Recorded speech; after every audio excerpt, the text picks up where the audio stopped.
Vermina's Tale. Darius Shano found himself running as fast as he could.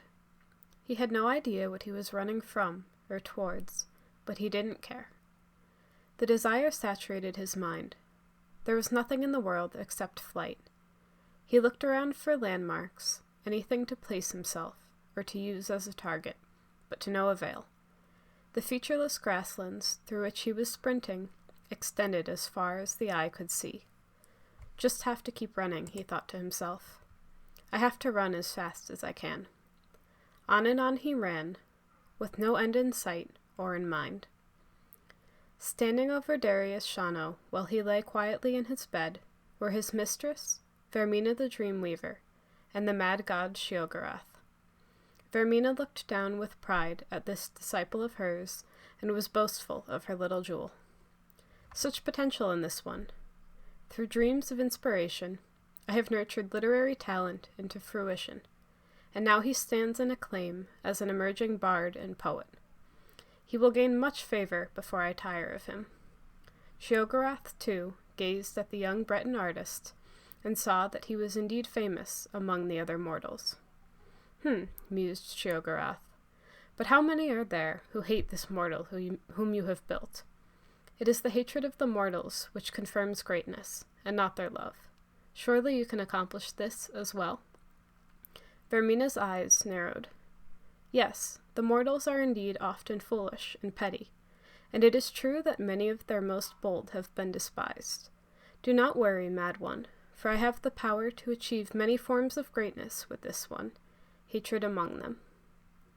Perhaps, Dreamweaver, it would be amusing to show who has this power. Inspire foolish, arrogant hatred of this mortal for 10 years, and then I will do the same.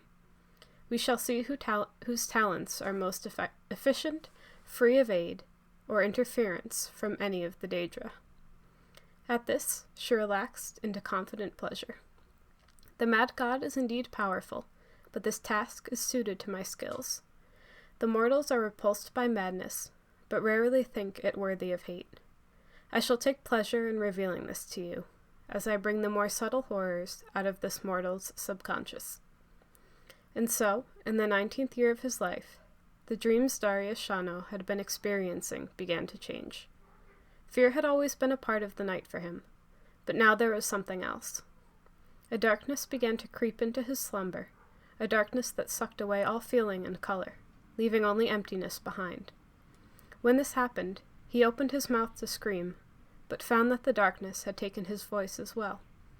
All he had was the terror and the void, and each night they filled him with a new understanding of death. Yet, when he woke, there was no fear, for he had faith that his lady had a purpose. Indeed, one night Vermina herself emerged from the void. She leaned in close to whisper into his ear, "Watch carefully, my beloved." With that, she pulled the void away, and for hours each night she would reveal to Darius the most horrible perversions of nature. Men being skinned and eaten alive by other men, unimaginable beasts of many limbs and mouths, entire populations being burned. Their screams filled his every evening. In time, these visions gnawed at his soul, and his work began to take on the character of his nightmares. The images revealed to him at night were reproduced on the page, and the terrible cruelty and hollow vice that his work contained both revolted and fascinated the public. They reveled in their disgust over every detail. There were those who openly enjoyed his shocking material, and his popularity among some only fed the hatred of those who found him abhorrent. This continued for several years, while the infamy of Darius grew steadily. Then, in his 29th year, without warning, the dreams and nightmares ceased. Darius felt a weight lifted, as he no longer endured the nightly tortures, but was confused. What have I done to displease my mistress? He wondered aloud. Why has she abandoned me? Vermina never answered his prayers.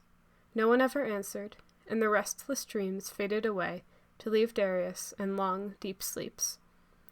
Interest in the works of Darius Shano waned. His prose became stale, and his ideas failed to provoke the shock and outrage they once had.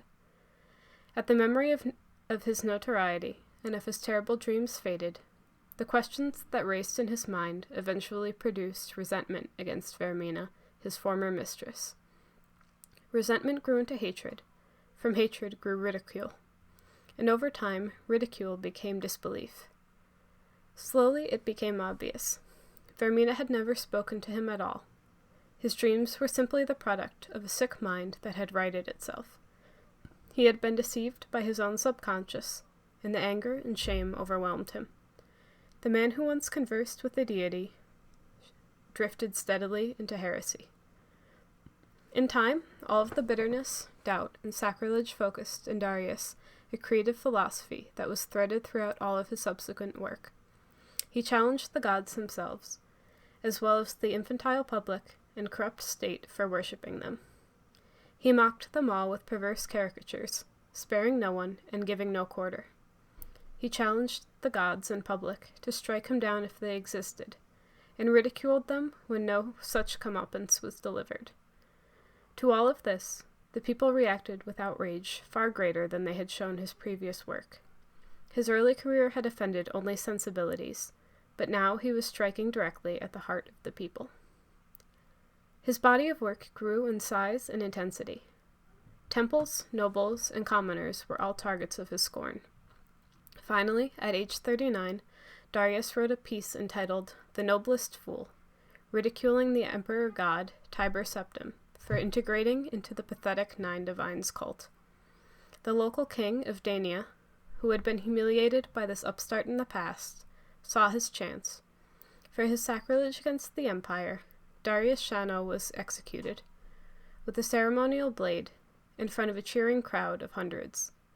His last bitter words were gurgled through a mouthful of his own blood. 20 years after their wager was first placed, Vermina and Sheogorath met over Darius Shano's headless corpse. The Dreamweaver had been eager for this meeting. She had been waiting for years to confront the Daedric prince over his lack of action. I have been deceived by you, Sheogorath. I performed my half of the bargain, but during your 10 years you never contacted the mortal once. He owes none of his greatness to you, or your talents, or your influence. Nonsense, croaked the mad god. I was with him all along. When your time ended and mine began, your whispers in his ear were replaced with silence. I severed his link to that from which he found the most comfort and meaning, and withheld the very attention the creature so desperately craved. Without his mistress, this man's character could ripen under resentment and hatred.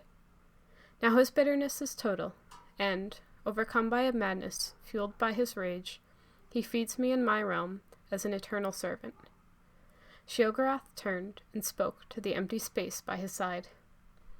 Indeed, Darius Shano was a glorious mortal, despised by his own people, his kings, and even by the gods he mocked. For my success, I shall accept 80 followers of Vermina into my service, and the dreamers will awaken as madmen. And thus did Sheogorath teach Vermina that without madness, there are no dreams and no creation. Vermina will never forget this lesson.